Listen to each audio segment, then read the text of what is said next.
Hello, I'm Judith Sweet. Eggs are one ingredient I always like to have on hand in the kitchen. We all know the basic poaching, scrambling and boiling methods of cooking eggs, so today I have a few different ideas to use them. It's really been difficult to make a selection, so somewhere in the near future I'll bring you some more interesting egg recipes. For now though, I have 4 savoury recipes and 2 really sinful desserts. I'll begin with the desserts, or the sweet dishes. One of them will be little pots of chocolate, which are truly delightful but very rich, and certainly a no-no for anyone with a cholesterol problem or a weight problem, so you better keep that one for a very special occasion. The other sweet is Pavlova Roll, which is a very simple sweet and very well liked. I've already beaten up 4 egg whites with 4 tablespoons of caster sugar. I've done that because it's quite a noisy and time-consuming process. In a very clean bowl, I put the 4 egg whites, beat those until they were quite stiff, and then gradually added 4 rounded tablespoons of caster sugar. Now, if you want to enlarge this or make it smaller, it's just a very simple calculation of 1 rounded tablespoon for every egg white you use. And I'm going to add put this now into a prepared tin, a Swiss roll tin, and even though this is a non-stick tin, I've still taken the precaution of lining it with some silicone paper, which I've very lightly greased and floured. It is a bit difficult to turn out, so I've taken every precaution I can. I have the oven preheated to about 180 degrees centigrade, and I'm now going to spoon this mixture into the dish, and it only takes about 8 minutes to cook. So while this is cooking, you need to prepare for the turning out. And to do that, you will need to prepare a piece of silicone paper the same length as the tray, and cover that with some caster sugar. Have that out on the bench ready, and also prepare your filling. Today I'm going to use a very tasty filling of banana and passion fruit. You can prepare that in advance because you'll find that the passion fruit will prevent the banana from browning. I've used about 6 fresh passion fruit and 3 thinly sliced bananas, and that's going into the centre with about 400 mils of cream which has been whipped, and to that you could add a little rum if you liked, and a little caster sugar. Especially with the passion fruit, with some fillings that are quite sweet, you probably wouldn't need to add the sugar. So you can see I've just flattened that mixture into this fairly large Swiss roll tin, so it's going to make quite a long roll, and putting that into about 180 degrees for approximately 8 minutes that will take, and it'll rise up and be nice and golden brown on the top. So I'll just move the mixmaster away quickly, and we'll go on to the sauce that is going to be served with the Pavlova roll. It's not necessary to have a sauce, but I find that it makes it into a nice dessert. In the saucepan I have 1½ cups of unsweetened orange juice, and to that I'm going to add just a can of passion fruit pulp. If you have lots of fresh passion fruit, of course use them, but they are a little more expensive than the pulped one. And because it's unsweetened orange juice and this is reasonably sour, I'm just going to add a little caster sugar to that. I'll only add about a tablespoon, and then taste it when it's finished, so that I won't have it over sweet, because this passion fruit is packed in syrup. And then I'm going to add a rounded tablespoon of corn flour, which has just been slaked together with a little of the orange juice, and that's all going to go into the saucepan, just brought to the boil and heated for a couple of moments, and then that needs to be chilled to serve with the Pavlova roll. This roll has many variations. You can put whatever fruit you like inside. In the summer I often make it with raspberries and serve it with a strawberry sauce, or some peppermint crisps crushed up through the cream in the centre, and serve it with a chocolate sauce or some creme de menthe through that as well. So, you know, there are endless variations, but it really needs some sort of fruit in the centre, and if you like a matching sauce, it goes very nicely and makes it a great sweet. So I'm just heating that through. While that's happening, I'll go on to the little pots of chocolate. As I said, these are very sinful because they're just so rich. In this container I melted together 250 grams of dark chocolate. I've just used the little dark chocolate buttons because you don't have to cut those at all. And to that I've added 1 cup of cream and 1 cup of milk. And in the microwave I placed this until it was melted. Now, I didn't put it on high, I put it on a medium heat so that it didn't get too hot. It needs to melt gently and not to boil. And so always when you're melting chocolate, if you plan to add a liquid, make sure you add them all at once and melt them, and that way they'll melt together smoothly. So I've melted that gently, and then I've placed it in the refrigerator to cool, and to that I'm going to add 6 egg yolks. Now unfortunately egg yolks are a no-no to a lot of people because they are high in fat, but they're also very rich and make things taste rather enticing. So they're the sort of decisions that you will have to make. I'm not going to be your conscience. To that is added the 6 egg yolks and just beaten through, a little liqueur and another flavouring, some orange rind, grated orange rind. You can see that I've just used a piece of kitchen paper on that and grated the orange over the top, making sure not to get any of the white pith, which is the bitter part of the orange. And this is an easy way to grate orange without getting a very grubby grater. Just going to add that to the chocolate mixture, and I'm going to use a little bit of creme de cacao. You could use an orange liqueur, and then going to pop those into some little pots from which it will be served into a moderate oven, and I'm going to place that in a baking dish with some water. While I finish mixing this, we'll now take a break.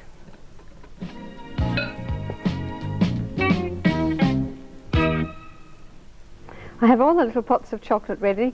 You'll see that I have quite a variety of containers here. Some of the traditional little pots with the handle, and they have a lid to go with those.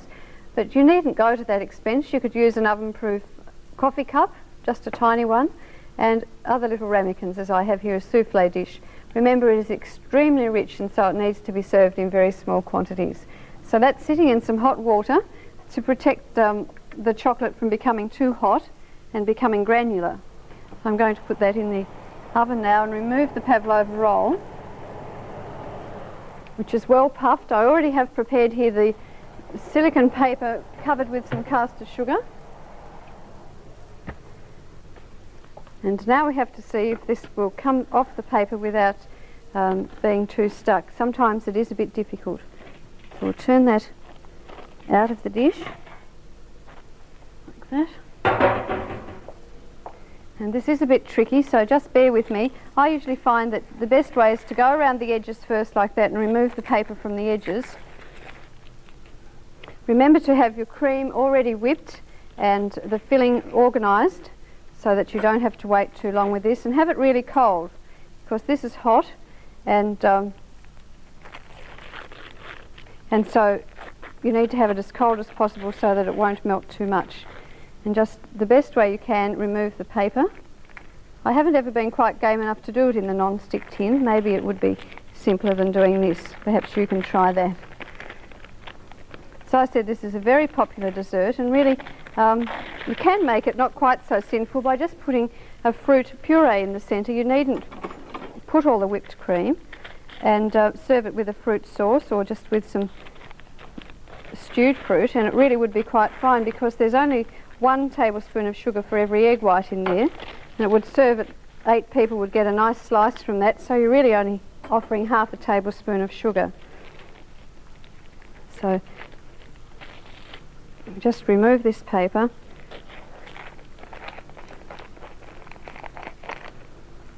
It's like a Swiss roll. It's always a bit tricky in this stage, but then you'll see that it's really worth the trouble when it's finished.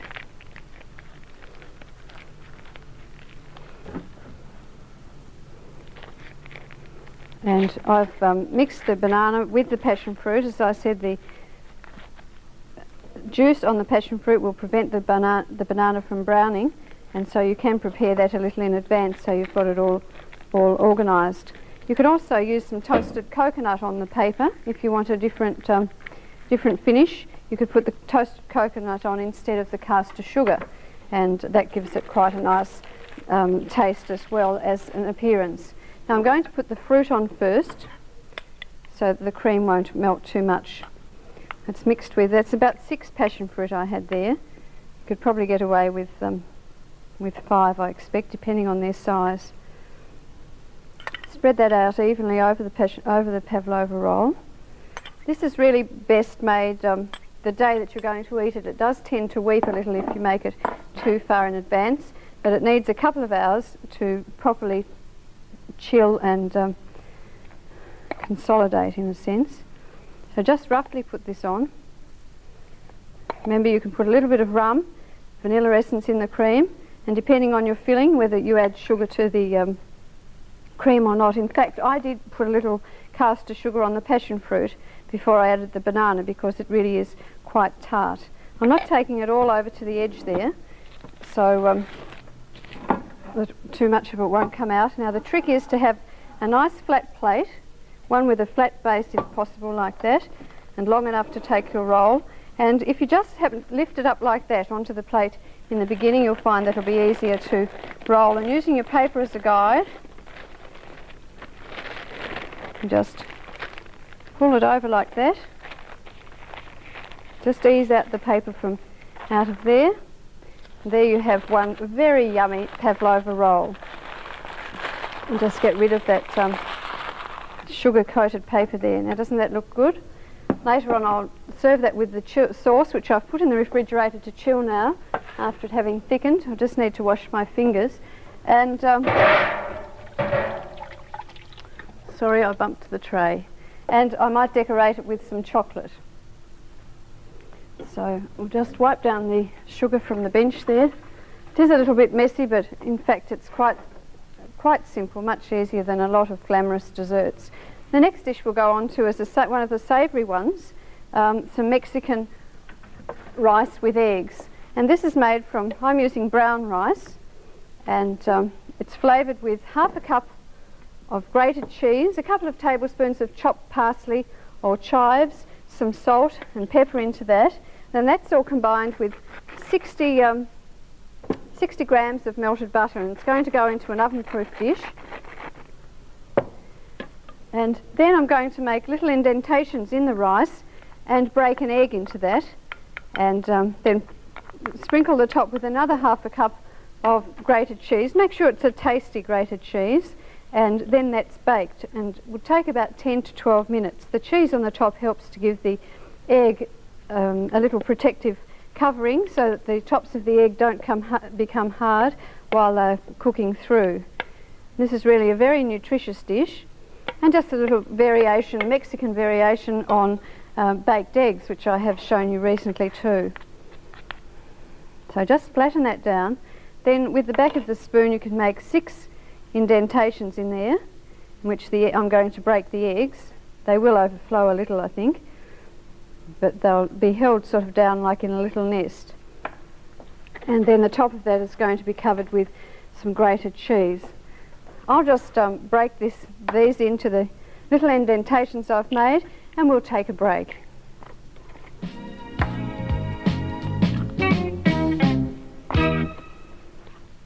Well, I'm back surrounded by lots of eggs. I'm going to now make 2 variations on stuffed eggs, one cold and one hot with a savoury sauce. In the jug I have combined all the egg yolks from a dozen eggs with a couple of tablespoons of spring onions chopped finely, 2 teaspoons of French mustard, because this is a double recipe, a little salt and pepper, a couple of tablespoons of cream and softened butter, not melted, just soft enough to stir in, and 2 tablespoons of a nice mayonnaise. And I've mixed that all together with the help of my machine here. And now I'm going to place that in a piping bag and fill the eggs. This one lot is going to be served hot, as I said, so I've placed those in an oven-proof container, and I'm going to make a sauce which is very easy from using a can of cream of chicken soup, or mushrooms fine as well. And to that is added 3/4 cup of milk, and then 60 grams of melted butter is put through 3/4 cup of fresh breadcrumbs and sprinkled on the top, and that's baked until it's hot, and it makes a very easy and nutritious snack dish. So I've got a fluted tube. If you don't want to go to this trouble, you could use a teaspoon, and that works fine. 2 teaspoons to help you get the mixture neatly into the egg containers. Now, when you're cutting the egg, you may need to cut just a very small amount of white from the bottom of the egg to make sure it sits flat. It doesn't matter so much for these hot ones, but for the cold ones that you'll be serving as a savoury, you need them to look nice on the plate. So you could just trim a little of the egg white off don't waste that. You can use that, put that in with the egg yolk mixture, and that'll be fine. Now in this saucepan I've heated a can of cream of chicken soup, and to that I'm going to add the 3/4 of a cup of milk, as I mentioned. If you want to be really naughty, you could add half cream to that instead of all the milk, but it would be very rich. And a couple of tablespoons of chopped chives or parsley could be added to that, or even a little more spring onion if you had that more readily available. And that's poured over the eggs.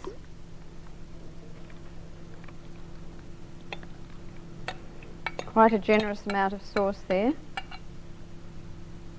Trying to cover up all the yolks so that they don't harden off and dry.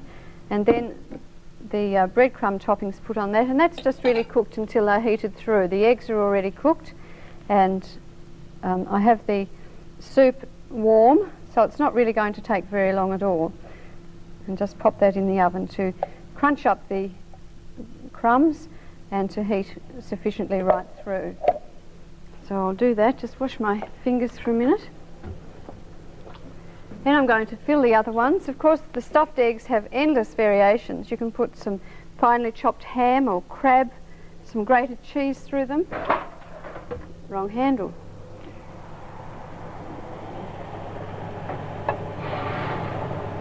Pop that in there. I'm going to now take out the little chocolate pots.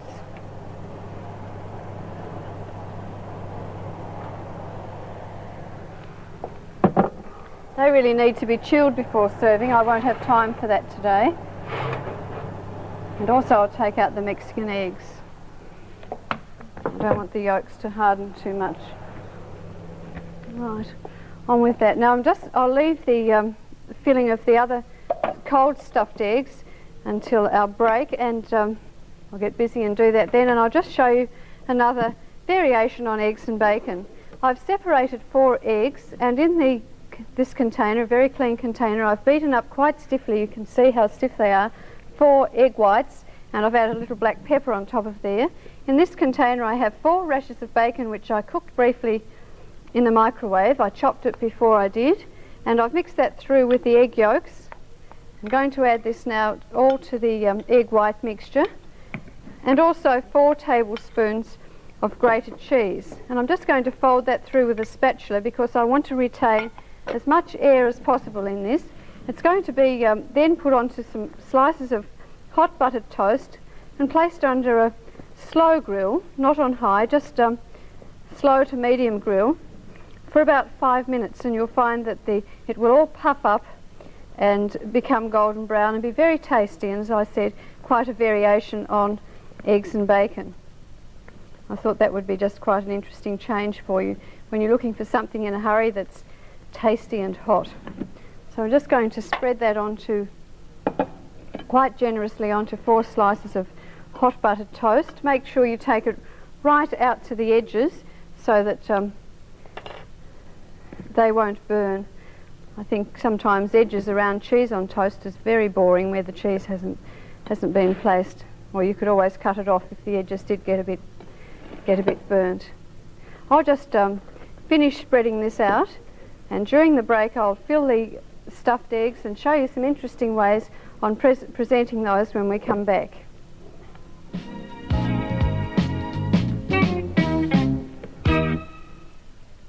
I've finished filling the stuffed eggs, the cold ones, and instead of adding some different flavours through the first mixture, I've used them as a garnish for the top. You can see I've used some red lumpfish roe there on some of them, and some finely chopped ham, which could have been folded through the yolk mixture, but I've used it as a garnish on top, and I'm just going to use a little mustard cress on the top of some of the other eggs there, and so I think that makes it look rather more colourful than if I'd have folded that through the egg yolk mixture. But that's something that is entirely your choice. And I've just used a little bit of endive and some firm tomato wedges there to make that a colourful looking platter. So I'll place that on the table. They're very handy because they can be made in advance. Remember, if you want to get them to sit flat on the plate, to just trim a tiny amount of the white from the bottom. Now the little pots of chocolate, these should be served chilled because they are so very rich. I haven't had time to chill them totally. And here's one that I've made in the little oven-proof coffee cup, which I think looks rather sweet. You could also get a very small doily and put underneath that. And just a little special garnish for that would be a crystallized violet. Now this is very easily done and can be done a few hours in advance. Choose nice violets, and with a pastry brush just brush a tiny amount of egg white on the violet. I find if you dip the violet in, it would just become too wet with egg white, and then the sugar would clog on it. And then place it, just submerge it in little caster sugar, and you can allow that to harden on some kitchen paper or on a rack, and that will make a very nice edible garnish for the little pots of chocolate. I haven't really got time to let them harden up too much, although I already have done some previously. And I think that looks very nice. There's really no need to serve extra whipped cream with this, because it is so very rich, and remember to do it in just very small quantities. And I have just a little wafer there to serve with that, or a sponge finger or meringue would be quite suitable too. So we'll carry those over to the table. They are the little pots of chocolate, and the important thing is to remember that when you're melting the chocolate, to add the liquid, the milk and the cream with that, and don't overheat it. Just melt it very gently. Now onto the sauce for the Pavlova roll. While it's cooling, make sure you cover it right down on top with some plastic wrap so that you don't have a skin forming in that. And then when that's chilled, you can then mix it in with, just stir it around again, and I'm going to place it in an attractive glass jug to serve beside the Pavlova roll. And I already have that over here on the table, and you'll see the other attractive dishes that I've made today. The Pavlova roll I've just garnished with a few rose petals. You could treat those in the same way that I have sugared the violets, and that makes a very attractive garnish there. And then this tart sauce will cut some of the richness from that roll. Make sure you make it at least, I'd say, 3 hours in advance so that it can firm up. These are the savoury stuffed eggs with that very simple sauce on it, made from a can of chicken soup, and the attractive crunchy top on there with the breadcrumbs. These are the puffed egg and bacon slice. That looks very nice. You'd probably serve that with a knife and fork, and perhaps with a green salad to accompany it, and you've got a very easy snack dish there, or suitable for breakfast too. And the Mexican eggs, you would need to cut those and serve a square. You'll find that the rice will stay together because it will absorb some of the butter and the cheese that we put in that, and that will stay together. So cut it out and use your egg slice to lift that out in the square and accompany it with a rasher of bacon. The pretty plate of savoury eggs we saw before, and the pots of chocolate. Some lovely egg recipes, and we'll have some more soon.